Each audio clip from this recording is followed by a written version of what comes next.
Okay, I got my motor that I had ordered, gear reduction motor, and I started by making a pulley for it, and I was going to mount it here and run a belt or rubber band or whatever up over to it.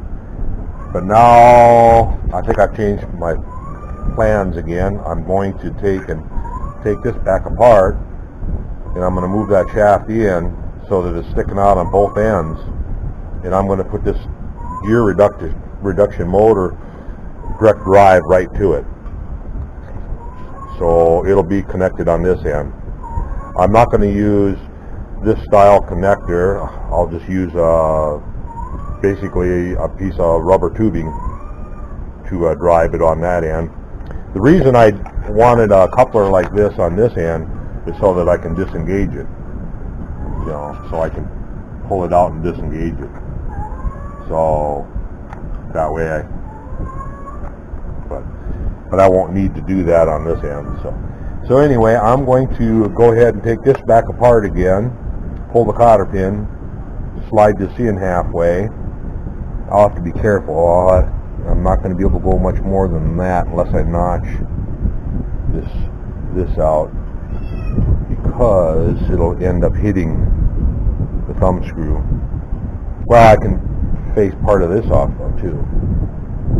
It doesn't really need to be that far. So anyway, that's what I'm planning on doing. It'll get rid of this in the front. It'll do away with the belt. It'll just be basically like that. I'll have another block, like a V block up here. I'll cut a little wooden V block and mount it in there.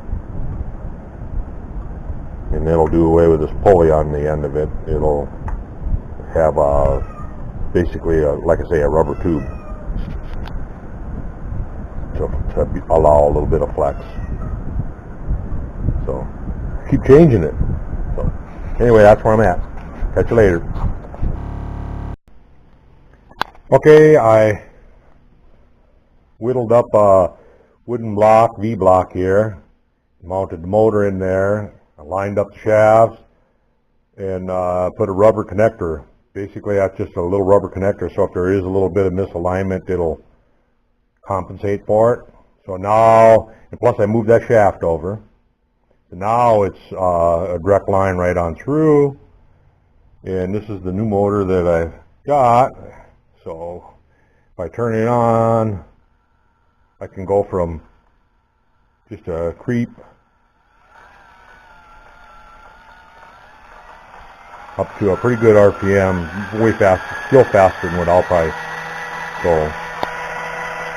Everything seems to be working. I gotta tighten that needle up a little bit. I want it to be loose enough to move, but not fall down.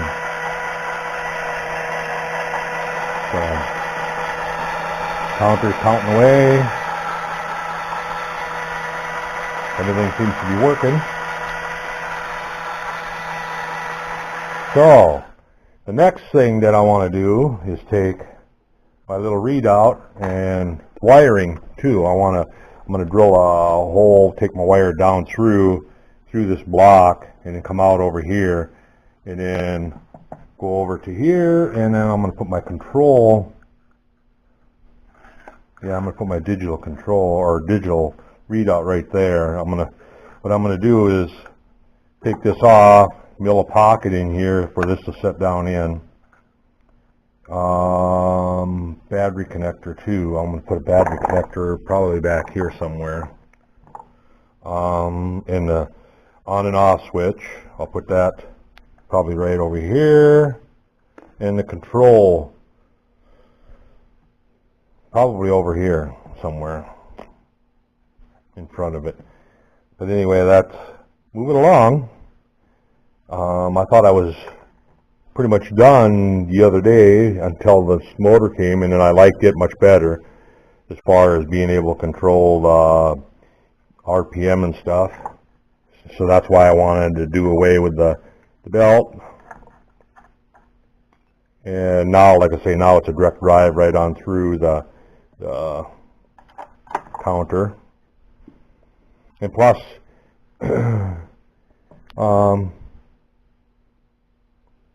well, it works fine.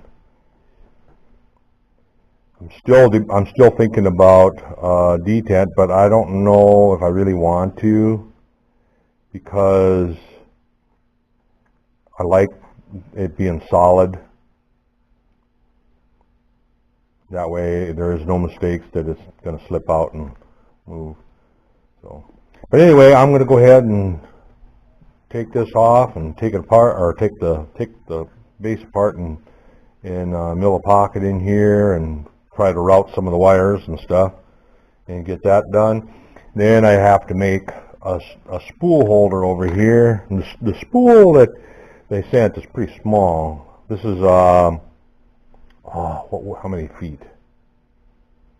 I think it's 19 or 20,000 feet on this little roll. So this is the secondary winding. The primary winding is a bigger roll, and it's bigger diameter. It's a 28 gauge. This is 44 gauge, which is only 2 thousandths in diameter. And I can't remember how many thousands of wraps that this has to be on the spool. This is the secondary. And that's probably the only one that I'm going to use. The primary, I'm probably just going to come over here. Actually, I think I'll put a bracket back here, because I'm going to hand feed that. That's a thicker wire. That's thicker wire, and I can kind of just feed it and then stop and feed, and then put my I got insulating tape coming, rather than messing around with wax, because in the plans it calls out to put wax strips in between, which is, you have to basically make a little heating iron, and you take the wax and wrap it around and then heat the wax up, melt it together so that the paper stays there, and then put your next wrap on and put some more wax paper on. Where I'm buying this insulating tape, where I'll just do a wrap, put a layer of that tape on, do a wrap, put a layer of that tape on, do a wrap, and until I get to where I want to go. So anyway, so I won't be using this bracket. So it's coming along. It's, if I don't keep changing it.